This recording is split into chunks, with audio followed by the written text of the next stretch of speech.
this new update, we have the camera controller node.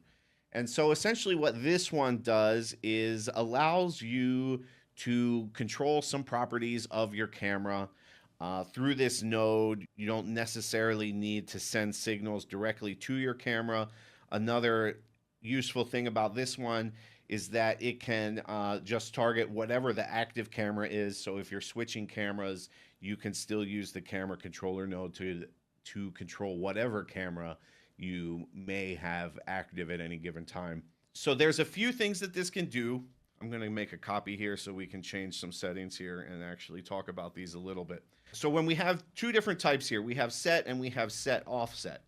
If we have set, then we are just going to set values to a specific property of the camera. And you can see here we have a menu of 5 different properties that we can adjust. There's 2 angle offsets.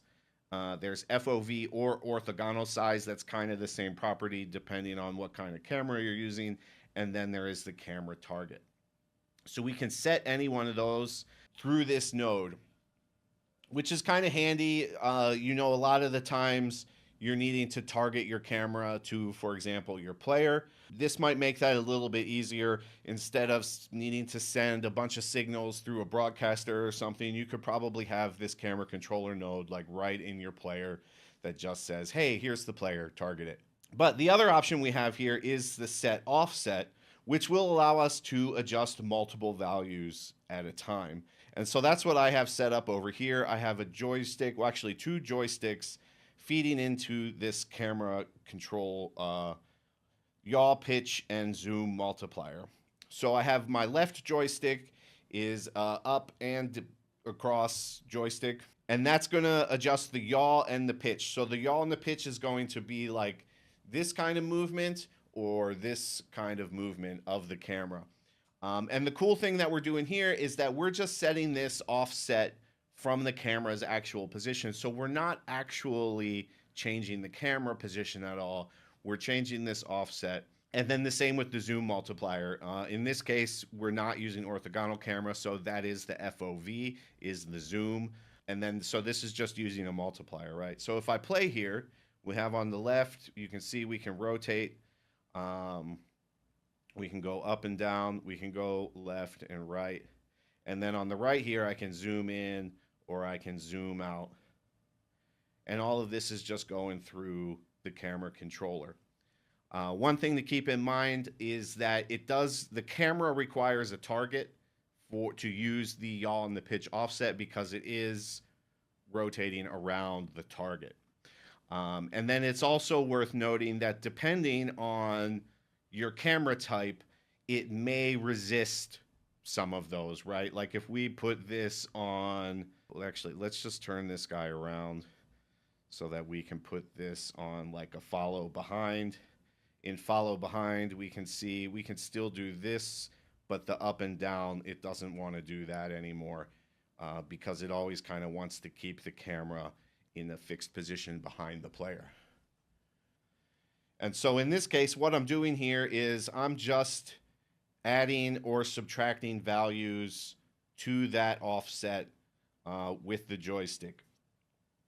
And then same with zoom. With the zoom, I had to like really clamp down the amount that I was throwing in there, or it would like zoom in, zoom out way too fast. So I had to adjust my min and my max down there to a small fraction.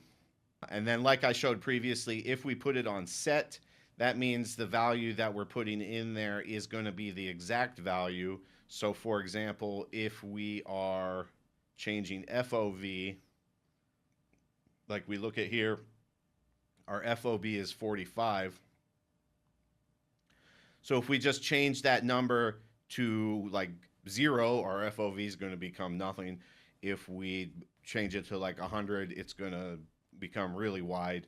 We're using specific values in this case. Can the camera controller look up and down now, unlike the normal left and right turn? So, I mean, yes, as we saw in the demo there, if I go back to it here, so we can kind of move up, we can move down, and if our camera was a lot closer to our target here, that would be, I think, a much smaller movement. It's like if we go put this really close here, right? So now we can go up, we can go down. But you could also, there's other ways to achieve this depending on what exactly you want the camera to do.